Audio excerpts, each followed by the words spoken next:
My name is Sylvia Mulinge. I'm a Kenyan, and I work for a company called Safaricom, which is a telecommunications company operating out of Kenya. Before that, I used to work for Unilever, so my career has spanned about 17 years, mainly in the commercial space of sales and marketing. Though when I studied food science and technology, so I'm actually a trained scientist who ended up becoming a commercial leader.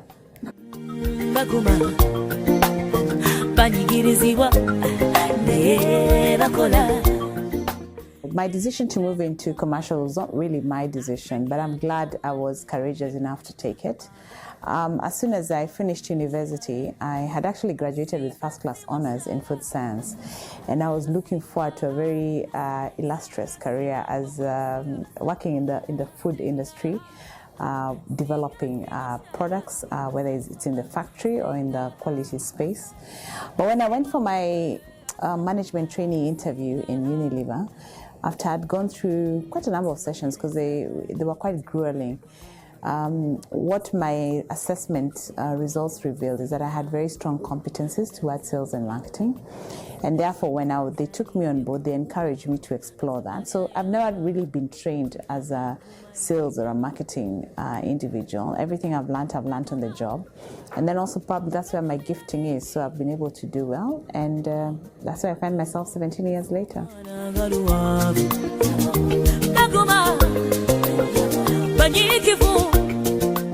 It's interesting that you asked that question, whether I would do anything that is food related, because while my career has largely been in sales and marketing, I also have my own personal passions.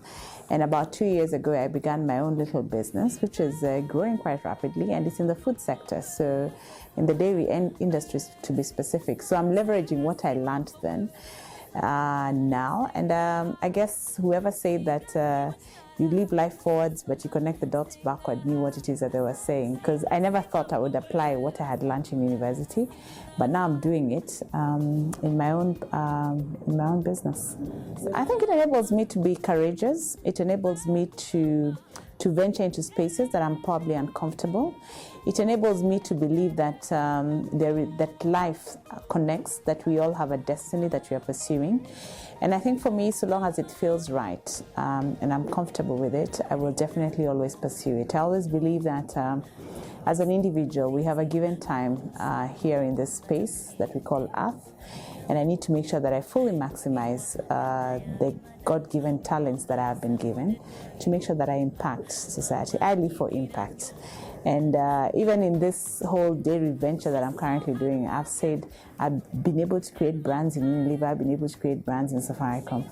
Maybe I can also create a dairy brand of my own. It's a big enough challenge that inspires me and gets me out of bed with a spring every morning. My mama, you must sing I think one of the big challenges that exists in the space that I operate in, the technology space that I operate in, is that it's very intimidating for women. And that's why when I talk about this statistic of having less than 30 women led or owned businesses working with us out of our total supplier database of about 1,200, I mean, even for me, the first time I came across that statistic, it alarmed me and shocked me. But I think it's also because of many times we probably wear a lot of blinders and we don't realize the things that are very much under our noses. And while it was, it startled me, it also inspired me to want to do something different about it. As I said in the panel earlier, we at Safaricom have embraced the Sustainable Development Framework. And I personally have my own KPIs that I've even agreed and committed to my boss that I will work towards delivering or seeing the achievement of some of the goals that have been stated there. I'm very passionate about women, first of all because I'm a woman, and I realize that I'm probably luckier than most. Many women probably want to get access to the same platform that I have, and they're not able to. But even those probably who are able to or can get the access do not believe in themselves enough to be able to propel themselves to realize the dream that they have. So I have a personal vision of trying to reduce this imbalance and this inequality, not only by just opening up the platforms. So for example, now creating more access for women who want to do business with us or women who want to grow their careers, but also in terms of building the capacity of women to be able to take up these roles. Women are many things. We are mothers, we are wives, we are community leaders, we are very active in our own social spaces, we are girlfriends. And sometimes because we get so much involved in things and carry a lot of stuff, you find that you are carrying so many things that make it very effective for you to be efficient and nimble when you're coming into the management suite. So how do you sit at the same table with your male colleague and be able to deliver while balancing all the other things that you have to do in your life? I don't think it's a perfect balance, but it all starts from just a self-awareness, that imbalance already exists in yourself, being conscious of it, and then figuring out, how do I succeed? How do I build the capacity in myself? How do I build a support system that works around me, that helps me to become more efficient, so that I don't drop everything. I mean, I don't drop any ball, but sometimes the balls drop. So also learning how to forgive yourself. Women, we always want to be the best, the most perfect, but sometimes you can't do that. Sometimes you just have to do the best that you can, which has been a really an important belief that has helped me to continue to move forward, even when I'm not perfect.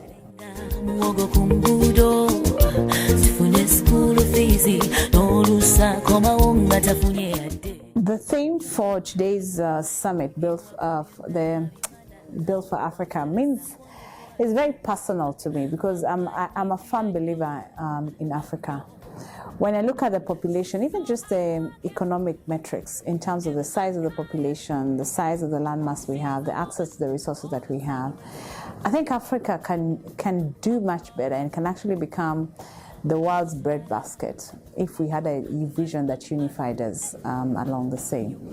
If I look at what economies such as Singapore have been able to achieve, or even Korea, in a short space of time, it actually shows that it can also be done in Africa, because many of these economies were at the same level with countries like Kenya many years ago. But because they were operating off a common vision, and that vision was powered with the relevant actions, whether it's in terms of access to capital, access to markets, access or building up of infrastructure, these countries have been able to run further ahead. I'm passionate because I know that good things come from Africa. I love dressing in African stuff. I invest a lot in African built or manufactured kind of products. But many times it's very difficult to get access to good quality because of the challenges that exist for a lot of entrepreneurs who want to do business, and sometimes also because of the constrained disposable incomes that are available on the continent. Then sometimes they also do not get the markets that they want. So, but I believe it all starts from the fact that we don't have one unifying vision for us as Africans. And if we can crack that, despite our different, I just love the diversity of the African continent, the different cultures and the way we express them, be it in the food we eat, be it in the way we speak, the languages we have, the clothes that we wear. If we can be able to harmonize or harness that and create a lot more harmony in the way we interrelate and do business with each other, I think we would really, really unlock the true potential of Africa. And the reason then why I'm excited and why I made the long journey to come here is because I believe that these conversations should be held a lot more often, because as we continue to do that, probably the next generation, we may not be able to do it successfully in our generation because of the history that probably bedevils us, but the next generation will be inspired enough to take up this and run with it to the very end and truly unlock the potential for Africa.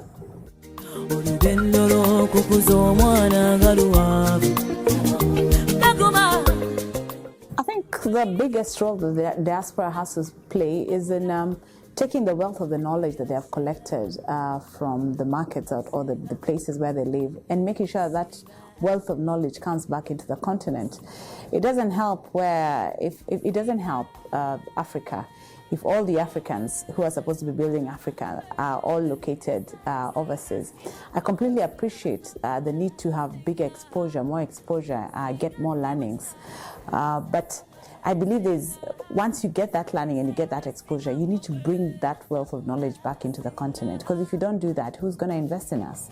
And we have a lot of smart people. I met a friend of mine, actually a colleague of mine, was telling me he's Zimbabwean, and he was telling me that the highest concentration of Shonas are found in the UK, mainly in the nursing sector. And I asked why, and he says because they get better terms and everything, so they go and are contributing heavily to the UK healthcare space. But how does it benefit us if they do not come and take the learnings that they have? I understand, well, there's the economic equation. What am I getting from my continent versus what I'm getting now? But how will we build the continent that will be the continent that our children will live in, will prosper in, will thrive in, if we are not going back to Africa to build up Africa? The resources in Africa are immense and are much more than that can be found in many more developed countries. What we just need is knowledge in terms of how do we build the structures or construct the economic equations that will make sense for us as Africans and that will power on the African continent. So my message to the diaspora is you need to come back. I mean, it's not about sending money back home, which is great and appreciated by the people we send back home. But at the end of the day, it's not just about giving a man a fish, as someone said, it's about teaching them how to fish. So what is the role of the diaspora in helping the Africans who have been left back home in terms of teaching them how to fish so that we lift the economic profile of the whole continent and ultimately improve the wealth of the continent, the incomes that are available for our people. There's great opportunity.